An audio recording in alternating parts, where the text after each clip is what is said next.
Hello friends, welcome back to my new video. आज बिदाको दिन पारेर म तपाईहरुलाई यहाँ हाम्रो लमजुङको कोलसथार गाउँपालिका वडा नम्बर 3 स्थित भुजुङ गाउँको अवलोकन गराउन जाँदैछु। आज खास मेरो नि बिदा परेको थियो। अब बिदा परेर तपाईहरुले पनि भर्चुअल माध्यमबाट भुजुङ गाउँको अवलोकन गराम भनेर म नि निस्किन लागेको छु। आज म एक्लै छैन, मसँग भाइ नि छ मेरो यहाँ बाइकमै निस्केको म आज। अनि भुजुङको लागि निस्किँदाखेरि बाटोमा यस्तो दृश्यहरू छ है। बाटो जस्तो यस्तो अफ रोड नै रहेछ। यहाँ साइडमा हेर्न सक्नुहुन्छ झरनाहरू पनि छ पछाडि। त्यसैगरी यस्तो सानो खोलाहरू खोल्साहरू बाटोमा पनि हेर्न सक्नुहुन्छ तपाईहरुले। मौसम चाहिँ आजको दिवस घाम लाग्छ। मौसम विभागले त 3 दिनसम्म ठुलै पानी पर्छ भनेर भनेको थियो, बट हिजो त त्यस्तै हो, दिनभरि पानी परेको थियो। बट अहिले चाहिँ घाम लाग्छ। आजको मौसम ठिक्कको छ। यु क्यान सी, हेर्न सक्नुहुन्छ कस्तो झरना भनौँ कि यसलाई खोल्सा भनौँ त्यस्तै टाइपको हो। त भाइले भिडियोग्राफी गर्दैछ आफ्नै।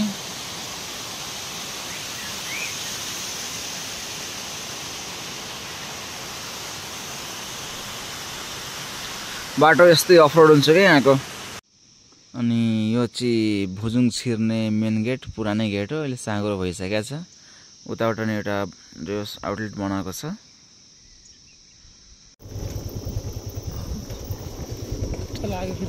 सो गाइस, फाइनली म यहाँ भुजुङ गाउँको यहाँ माथिल्लो भागमा आइपुगेको छु। अब यहाँ पार्किङ गर्ने ठाउँ यो के अरे पार्किङ गरेर अब म यहाँ भित्र जान लागेको छु। हेर्न सक्नुहुन्छ भुजुङ गाउँको प्रवेश यस्तै छ। यहाँबाट खास भुजुङ गाउँ सुरु हुने। You can see. अब यहाँ भुजुङ गाउँको फेमस ठाउँ के हो म सर एउटा सानो फोटो देखाउन गइरहेको छु।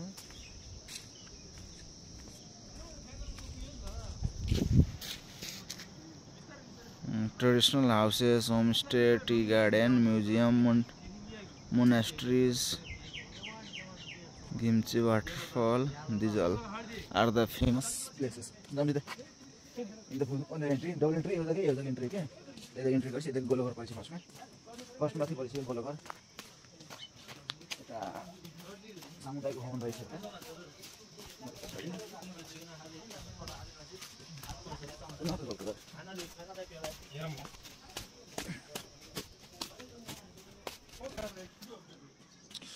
उति हेर्न सक्नुहुन्छ।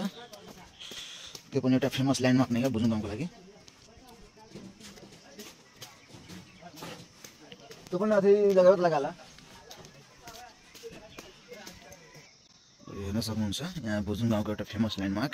यसलाई गुरुङ सङ्ग्रहालय नि भन्छ, गुरुङ म्युजियम भन्छ, फेरि कतिले गोलोघर भनेर नि त्यस्तो नाम दिएको छ।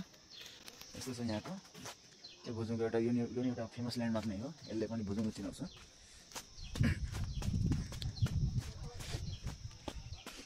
गुरुङ सङ्ग्रहालय यहाँ गुरुङ प्रेस भाडामा पाइन्छ क्या। गुरुङ प्रेसहरू पनि पाउँछ यहाँ भाडामै लाउने इच्छा भयो भाडामा लिएर लाउने। सो गाइस, फाइनली भुजुङ गाउँ अब कटेर म तपाईहरुलाई अघि देखाएको त्यो उता हेर्न सक्नुहुन्छ त्यो झरनाको नजिक लिएर जान लाग्छु। झरना जाने बाटो चाहिँ अलिक साह्रै अप्ठ्यारो बाटो हेर्न सक्नुहुन्छ। तल कस्तो बाटो छ, पुरै अफरोड छ, यस्तो साह्रै ओह्रालो बाटो छ। अझ आई थिङ्क यहाँबाट आधी घन्टा जति अझै टाइम लाग्छ होला। यहाँबाट हेर्न सक्नुहुन्छ कति टाढा देखिरहेको छ। हेर्दा त अलिक नजिक नै देखाएको छ, बट जान चाहिँ टाढा अलिक टाइम लाग्छ, आधी घन्टा जति लाग्छ होला। बाटो चाहिँ यस्तो रहेछ, पुरै ओह्रालो बाटो छ यहाँबाट कम्प्लिटली। अब यस्तो बाटो हिँड्नु पर्छ झरना जानलाई।